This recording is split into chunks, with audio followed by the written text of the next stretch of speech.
Hello বন্ধুরা, Bybit account create করার জন্য প্রথমে আপনাদেরকে প্লে স্টোর থেকে বাইবিট অ্যাপসটা ইনস্টল করে নিতে হবে। আমি দেখাচ্ছি না, আমি সরাসরি বাইবিট অ্যাপটা ওপেন করে নিয়েছি। তোমরাও বাইবিট অ্যাপটা ওপেন করে নিবা। ওপেন করার পর এরকম একটা ইন্টারফেস শো হবে। শো হওয়ার পর এখানে ইমেল আর একটা পাসওয়ার্ড দিবে। তো আমি আমার ইমেলটা দিয়ে দিতেছি। তোমরা তোমার ফোনে থাকা একটা ইমেল এখানে দিয়ে দিবে। এটা দিয়ে দেওয়ার পর তারপর এখানে একটা পাসওয়ার্ড দেওয়া লাগবে। পাসওয়ার্ডটা আমি আমার প্রাইভেসির ক্ষেত্রে দিয়ে দিলাম। তারপর এখানে দেখো, এখানে নিচে রেফারেল কোড নামে একটা অপশন আছে, দেখতেছ?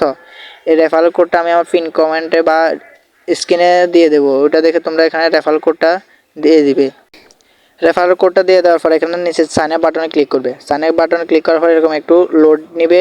লোড নেওয়ার পর এরকম একটা ইন্টারফেস শো হবে। এখানে স্ক্রিনটা ক্যাপচার করে দিবে শুধু সোজা টেনে, তারপর সাকসেস হয়ে যাবে, দেখতেছ?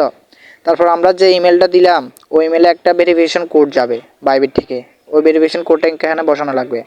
উপরে দেখো অলরেডি আমার কিন্তু ভেরিফিকেশন কোডটা কিন্তু চলে এসেছে, দেখতেছো? বাইবিট থেকে আমার ভেরিফিকেশন কোডটা চলে এসেছে। এখন এই ভেরিফিকেশন কোডটা আমাকে এখানে বসাতে হবে। তো আমার ভেরিফিকেশন কোডটা এখানে বসিয়ে নিতেছি। বসানোর পর অটো এটা ফিল হয়ে যাবে, দেখতেছো? তারপরে এরকম একটা ইন্টারফেস শো হবে। এখানে স্কিপ করতে পারবো, না হলে ডাইরেক্টলি ভেরিফাই নাও হতে করতে পারবো। এখন ভেরিফাই নাওতে ক্লিক করবা। ভেরিফাই নাওতে ক্লিক করার পরে এরকম একটা ইন্টারফেস শো হবে। তারপর এখানে ভেরিফাই নাওয়ে ক্লিক করো। ভেরিফাই নাওয়ে ক্লিক করার পরে এরকম একটা ইন্টারফেস শো হবে। শো হওয়ার পরে এখানে উপরে লোকেশনটা সিলেক্ট করে দিবে। যে কান্ট্রির হও না কেন এখানে সেই কান্ট্রির লোকেশনটা সিলেক্ট করবে। আমি যেহেতু বাংলাদেশি তাই আমি বাংলাদেশটা সিলেক্ট করে নিলাম। তারপরে এখানে তোমার আইডি কার্ড, ড্রাইভিং লাইসেন্স, আরও অনেক কিছু আছে, এগুলো দেখে যেটা দিয়ে ফিল করবে ওটা সিলেক্ট করে দিবে। আমি যেহেতু আইডি কার্ড দিয়ে করবো তাই আইডি কার্ডে ক্লিক রেখে কনফার্মে ক্লিক করব। তারপর উপরে অ্যালাউ ক্লিক করে দিবে। অ্যালাউ ক্লিক করার পর তারপর ভেরিফাই ক্লিক করবে। ক্লিক করার পর একটু লোড নেবে। লোড নেওয়ার পর উপরে দেখো, উপরে প্রথম অপশনটা অন করে দিবে, নন ইউএস রেসিডেন্ট, এটা। তারপর কনফার্ম করবে। কনফার্ম করার পর তোমার আইডি কার্ডের সামনের পার্টের ছবিটা এখানে তুলে দিবে। আমি আমার আইডি কার্ডের সামনের পার্টের ছবিটা এখানে তুলে দিতেছি। তুলে দেওয়ার পরে এরকম ইন্টারফেস শো হবে। তারপরে এখানে ডকুমেন্ট ইজ এ রিডেবল এখানে ক্লিক করবে। ক্লিক করার পরে এবার আইডি কার্ডের ব্যাক পার্টের একটা ছবি তুলে দিবে। আমি আমার আইডি কার্ডের ব্যাক পার্টের ছবিটা তুলে দিতেছি। তুলে দেওয়ার পর এখানে দেখো আবার ডকুমেন্ট ইজ রিডেবল এখানে ক্লিক করবে। ক্লিক করার পর আপলোড হবে, ছবি দুটোটা এখানে আপলোড হবে। আমাদের আইডি কার্ডের ছবি দেওয়ার পর তারপর একটু লোড নেবে। লোড নেওয়ার পর যারা আইডি কার্ডের ছবিটা এখানে দিয়েছে তার ফেসটা এখানে ক্যামেরার সামনে ধরতে হবে, একটু নড়াচড়া করবে।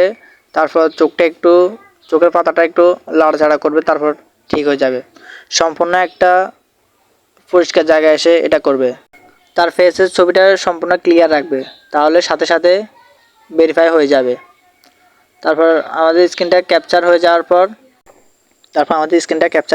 এরকম টিকমার্ক চলে আসবে। টিকমার্ক চলে আসার পর দেখো আমাদের আইডিটা কিন্তু ভেরিফাই হয়ে গেছে, দেখতেছ? ভেরিফাই হয়ে যাওয়ার পর ব্যাকে স্পেসে ক্লিক করবে। ক্লিক করার পর তোমার সামনে এরকম একটা হোম পেজে চলে আসবে। হোম পেজে চলে আসার পর উপরে দেখো মাথার মতো আইকনে ওখানে ক্লিক করবে, প্রোফাইল আইকন। ওখানে ক্লিক করার পরে দেখতেছ আমাদের আইডিটা কিন্তু ভেরিফাই হয়ে গেছে। মাত্র 1 মিনিটে ভেরিফাই হয়ে গেছে, 1 মিনিটও সময় লাগে নাই। তারপর উপরে দেখো সেটিং আইকনে ক্লিক করবে। ক্লিক করার পর অনেকগুলো অপশন দেখতে পারবে এখানে তোমার সেটিং প্রোফাইল আইকন। তারপরে এখানে দেখো প্রোফাইল পিকচার, নিক নেম, এগুলো তুমি চাইলে চেঞ্জ করে নিজের পছন্দ মতো বসিয়ে নিতে পারো। এটা অপশনাল, এটা তোমার ইচ্ছা, চাইলে বসাতে পারো, না বসালেও কিছু হবে না, কোনো সমস্যা হবে না আইডির। আমি ভিডিওতে যেরকম প্রসেস কমপ্লিট করেছি এরকম তোমরাও প্রসেসগুলো কমপ্লিট করে সম্পূর্ণ ফ্রিতে বাইবিট অ্যাকাউন্ট 1 মিনিটে ভেরিফাই করে নিতে পারবে। তো ভিডিওটা যদি ভালো লাগে তাহলে একটা লাইক করে দিও, তারপর চ্যানেলটা সাবস্ক্রাইব করে দিও, আর তোমার মূল্যবান মতামত কমেন্ট বক্সে লিখে যেও।